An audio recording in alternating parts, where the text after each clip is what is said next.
Halo, selamat pagi anak-anak yang hebat. Hari ini kita bertemu kembali untuk belajar mata pelajaran IPS. Untuk mata pelajaran IPS kali ini, apa yang akan kita pelajari? Nah, silakan anak-anak nanti mendengarkan dan menyimak dengan baik penjelasan dari Bu Erlin untuk materi pelajaran IPS di hari ini. Hari ini kita akan belajar tentang sumber daya alam. Materi sumber daya alam pernah anak-anak pelajari di semester 1. Untuk semester 2 ini, kita akan mengulang kembali tentang materi sumber daya alam. Nah, apakah anak-anak masih ingat apa itu sumber daya alam? Yuk kita belajar bersama lagi untuk mengingat pelajaran di semester 1.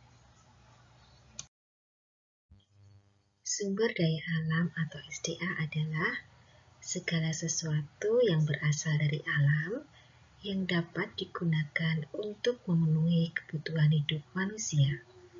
Sumber daya alam terbagi menjadi dua jenis, yaitu sumber daya alam hayati dan sumber daya alam non-hayati. Sementara berdasarkan sifatnya, sumber daya alam terbagi menjadi 3 macam, yaitu sumber daya alam kekal, sumber daya alam yang dapat diperbarui, dan sumber daya alam yang tidak dapat diperbarui. Sekarang Bu Ain akan membahas satu persatu tentang jenis sumber daya alam beserta dengan contohnya. Anak-anak bisa memperhatikan dan juga mendengarkan supaya anak-anak nanti bisa mengerjakan soal yang diberikan Bu Erlin pada hari ini di worksheet kalian halaman 8. Yang pertama, kita akan belajar tentang sumber daya alam hayati. Apa itu sumber daya alam hayati? Sumber daya alam hayati adalah sumber daya alam yang berasal dari makhluk hidup. Sumber daya alam hayati bisa berasal dari hewan maupun tumbuhan. Jadi anak-anak bisa mencari contoh sumber daya alam yang berasal dari hewan ataupun tumbuhan. Karena di sekitar kita banyak sekali kita temui hewan ataupun tumbuhan yang dimanfaatkan untuk memenuhi kebutuhan hidup sehari-hari. Nah, untuk contohnya antara lain ada ayam, sapi, sayur, padi, jagung, kapas, kayu, teh, kopi, hingga ikan. Contoh yang lain masih banyak lagi. Jadi anak-anak nanti sambil belajar, sambil bisa juga mencari atau menemukan apa saja yang termasuk sumber daya alam hayati yang ada di sekitar tempat tinggal anak-anak semua. Untuk jenis sumber daya alam yang kedua adalah sumber daya alam non-hayati. Apa itu sumber daya alam non-hayati? Iya, betul sekali. Sumber daya alam non-hayati adalah sumber daya alam yang bukan berasal dari makhluk hidup. Berarti ini kebalikan dari sumber daya alam hayati. Pastinya anak-anak sekarang sudah bisa membedakan ya antara sumber daya alam hayati dan non-hayati. Kalau hayati itu berasal dari makhluk hidup, sedangkan kalau non-hayati bukan berasal dari makhluk hidup. Untuk contoh sumber daya alam non-hayati adalah ada air, sinar matahari, udara, tanah, bahan tambang, minyak bumi, dan gas alam. Kalau tadi kita sudah belajar tentang sumber daya alam berdasarkan jenisnya, maka sekarang kita melanjutkan pembelajaran kita tentang sumber daya alam berdasarkan sifatnya. Untuk sumber daya alam berdasarkan sifatnya, yang pertama adalah sumber daya alam yang dapat diperbarui. Sumber daya alam yang dapat diperbarui artinya sumber daya alam tersebut bisa dibuat atau dipulihkan kembali. Contohnya ada hewan, tumbuhan, pepohonan, dan ikan. Yang kedua adalah Sumber daya alam yang tidak dapat diperbarui. Sumber daya alam yang tidak dapat diperbarui adalah sumber daya alam yang terbentuk oleh proses alamiah dan membutuhkan jangka waktu yang lama. Sumber daya alam ini disebut juga sumber daya alam terbatas. Sumber daya alam ini akan habis suatu saat dan sulit atau bahkan tidak mungkin dibuat kembali. Untuk contohnya, ada minyak bumi, batu bara, dan gas alam. Yang ketiga adalah sumber daya alam kekal. Sumber daya alam kekal adalah sumber daya alam yang tidak akan habis dan selamanya ada di bumi. Contohnya, ada air, udara, sinar matahari, angin, gelombang, pasang surut, dan panas bumi. Setelah kita tadi belajar tentang jenis sumber daya alam dan contohnya, maka sekarang kita akan belajar bagaimana cara kita memanfaatkan sumber daya alam. Seperti yang kita ketahui, sumber daya alam ini kita gunakan setiap hari secara terus-menerus. Apabila kita gunakan secara terus-menerus tanpa kita lestarikan, pastinya sumber daya alam ini akan cepat habis. Oleh karena itu, kita harus berperan dan berpartisipasi untuk pemanfaatan sumber daya alam ini. Apa saja yang bisa kita lakukan? Nah, yang pertama adalah kita melakukan eksploitasi sumber daya alam secara tepat dan bijaksana, khususnya terhadap sumber daya alam yang tidak dapat diperbarui. Misalnya, ketika kita memanfaatkan minyak bumi, batu bara, dan gas alam. Sumber daya alam ini proses pembuatannya membutuhkan waktu yang lama.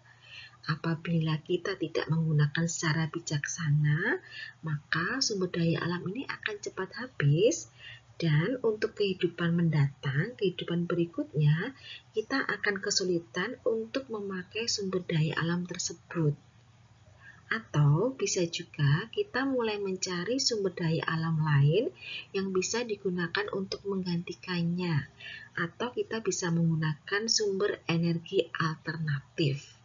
Yang kedua, mengadakan penghijauan dan reboisasi untuk menjaga kelestarian aneka jenis flora, serta untuk mencegah terjadinya erosi dan banjir. Seperti yang kita ketahui, apabila banyak orang melakukan penebangan hutan secara liar, maka hutan akan menjadi gundul. Hutan yang gundul ini pada saat musim penghujan akan menyebabkan terjadinya bencana erosi dan banjir.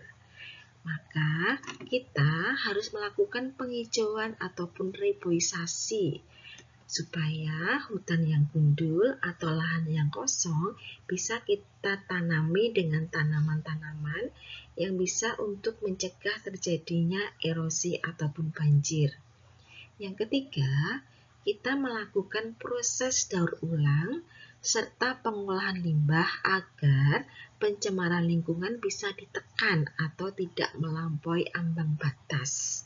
Misalnya, limbah rumah tangga yang terbuat dari plastik. Nah, untuk limbah plastik ini bisa kita daur ulang, kemudian bisa dimanfaatkan menjadi barang yang bisa kita pakai kembali.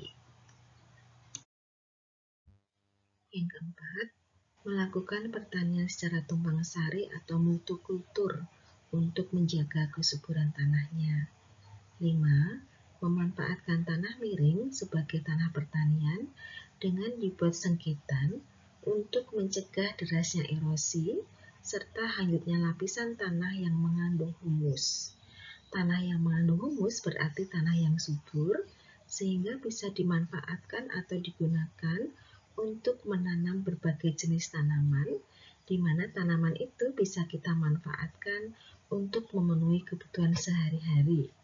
Apabila lapisan tanah yang mengandung humus ini hanyut, maka kita tidak bisa menanam tanaman dengan baik.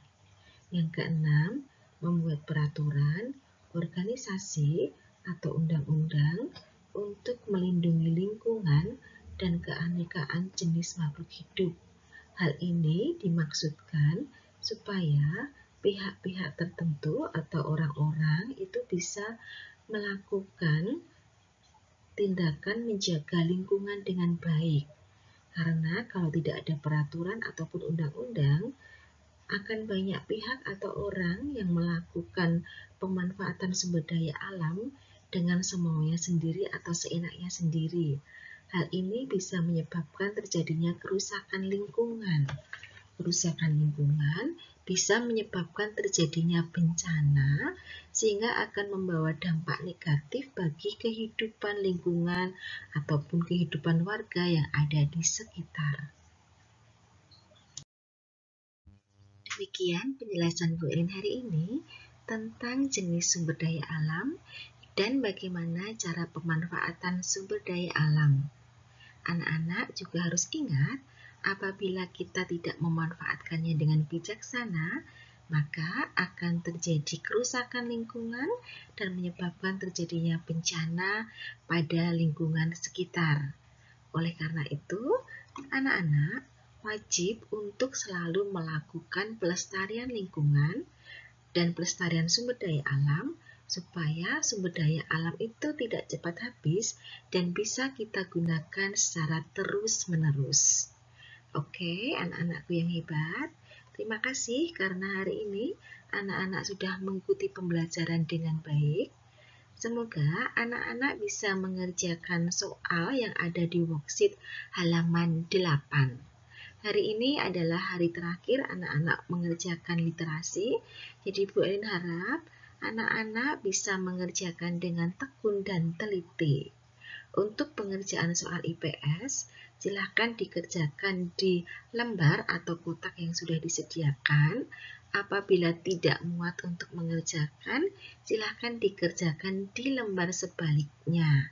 Sebelumnya, jangan lupa diberi tulisan sebaliknya atau tanda panah apabila anak-anak mengerjakannya di lembar sebaliknya. Kemudian jangan lupa juga anak-anak mengerjakan dengan menggunakan jawaban panjang atau kalimat lengkap. Ingat, dikerjakan dengan jawaban panjang atau kalimat lengkap. Selain literasi yang diberikan Bu Elin di hari ini yang berupa video pembelajaran tentang jenis sumber daya alam dan pemanfaatannya, anak-anak harus membuka link materi tentang kehidupan penduduk yang ada di Desa Girpasang supaya anak-anak bisa mengerjakan soal IPS yang nomor 2. Karena untuk yang nomor 2 ini, anak-anak harus menjawab sesuai dengan yang tertera atau yang ada di link tentang kehidupan penduduk di Desa Girpasang. Sekali lagi, untuk anak-anakku yang hebat, selamat mengerjakan, kerjakan dengan teliti. Jangan lupa untuk berdoa setiap kali mau melakukan aktivitas atau mengerjakan tugas, supaya Tuhan memberkati kalian, membimbing kalian, sehingga kalian bisa mengerjakan soal dengan baik. Tetap semangat, jaga kesehatan, jangan lupa bahagia. Tuhan memberkati.